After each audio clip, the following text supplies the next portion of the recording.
Subscribe कीजिए पुनीत स्वे channel को और बेल के आइकन को दबाइए हमारी वीडियो सबसे पहले देखने के लिए। Everybody sing that shit.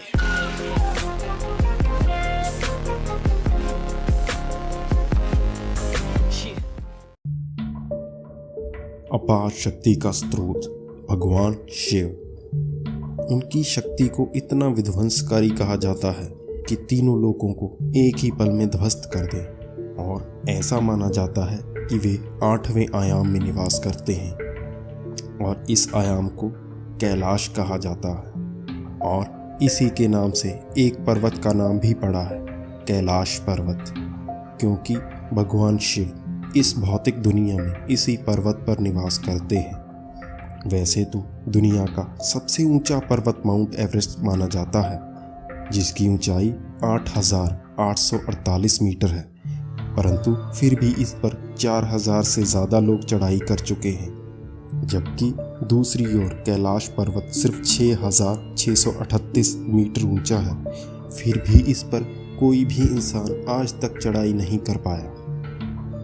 तो आखिर इसका कारण क्या है कि कोई भी इस पर चढ़ नहीं पाया है? दरअसल साल 1926 को ह्यूज रटलेज, जो कि एक इंग्लिश सरकारी कर्मचारी थे, उन्होंने कैलाश पर्वत पर चढ़ने की कोशिश की थी, और जब उन्होंने इस पर चढ़ाई शुरू की तब उन्होंने पाया कि उन्हें दिशा भ्रम हो रहा है।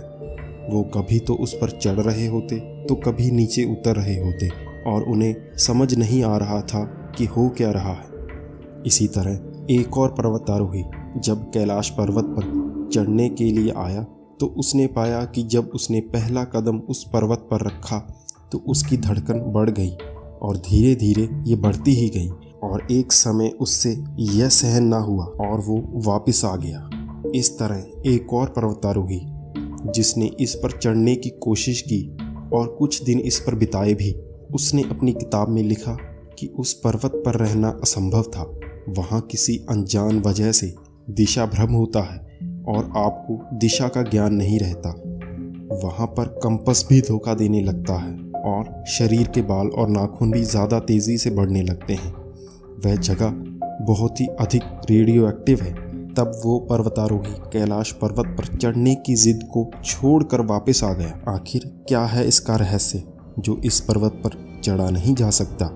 दरअसल वेदों में कहा गया है इस पर्वत पर भगवान शिव रहते हैं, और यह पर्वत पर भगवान शिव भौतिक दुनिया में आते हैं।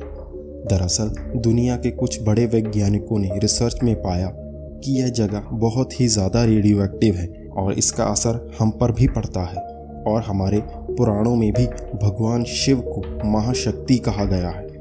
और हो सकता है इस पर्वत में भगवान शिव का दूसरे आयाम का कोई रास्ता हो, क्योंकि यहाँ पर माना जाता है आज भी भगवान शिव निवास करते हैं। इस सवाल का जवाब बस पर्वत में ही छुपा है, लेकिन जो अनुभव इस पर चढ़ने वाले पर्वतारोहियों ने बताए हैं उसे देखकर तो ऐसा ही लगता है शायद इसका जवाब हमें कभी न मिल पाए।